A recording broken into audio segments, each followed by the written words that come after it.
Hi everybody, it's Christopher and welcome to Life's Not Over, It Just Looks Different on YouTube. In today's video, I want to talk about learning. Back when I finished high school in 1989, I thought I was done with learning, done with school, let's move on.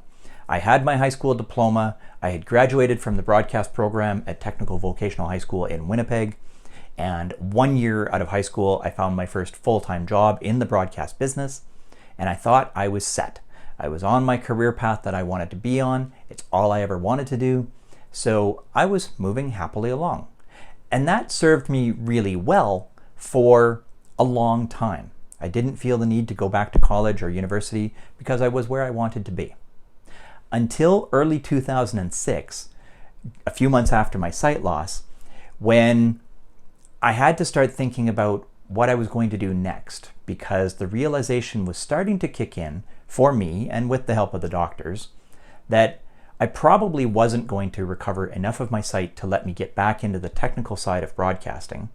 I might have been able to do something on the administrative side, but at the time that really, it was just part of the thought process. I didn't know if that was where I wanted to be. But if I couldn't be in the technical side, I started thinking about, well, what else do I want to do?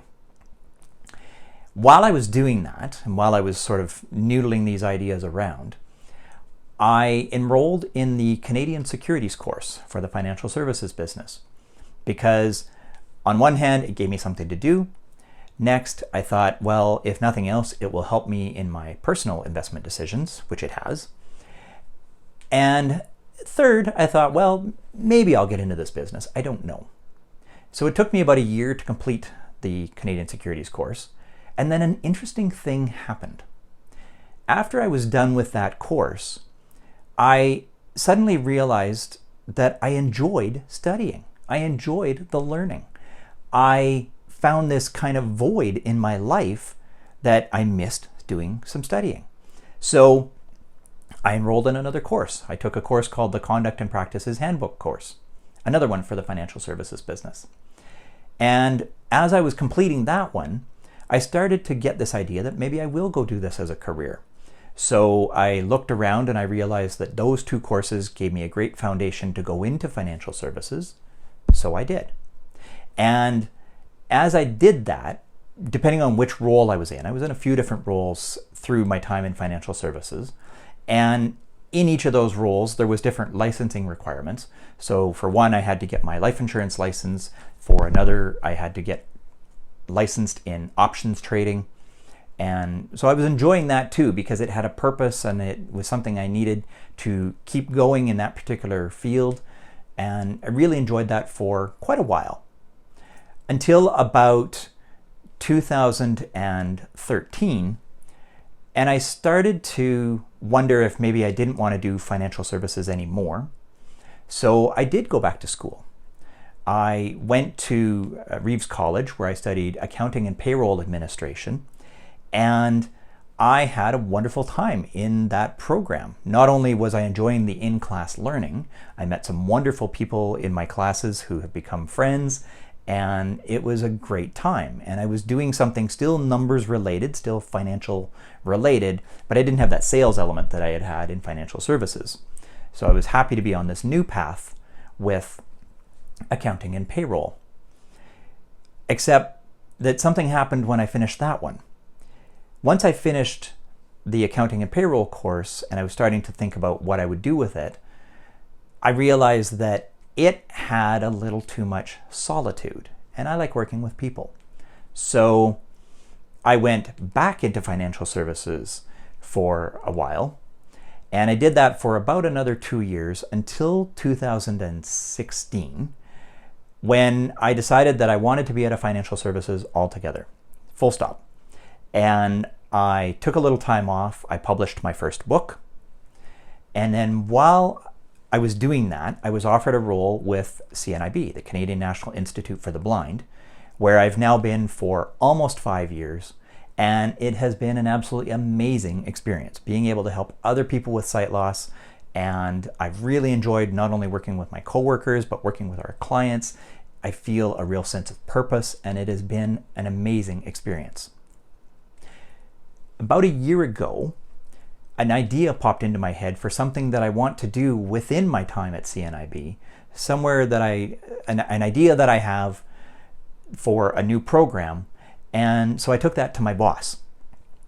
She said, really like the idea. This is great. I support this.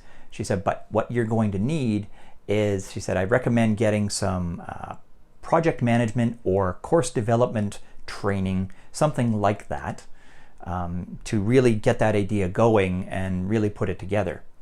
So I took that idea, I've run with it, and I've enrolled in some project management courses that I'm really enjoying right now. And I'm partway through one of them. I'm enrolled in another one already right after that one. And as I'm doing it, I can absolutely see where this is going to help me go where I want to take this idea that I have. So what I've learned is this. When it comes to learning, I find that, at least for myself, I do much better with learning when I can see a target and a purpose behind it, and a goal that it's going to help me achieve, as opposed to what we had to do back in high school when we were taking a bunch of subjects that didn't necessarily appeal. So that, I found, has been one of the biggest changes for me, one of the driving forces in me, that if I'm studying something that I see a purpose and a target behind, I'm all into it and I really enjoy it. Something else has sort of come to mind in the last couple of years, and also with discussions with some of my coworkers and even a few clients at CNIB.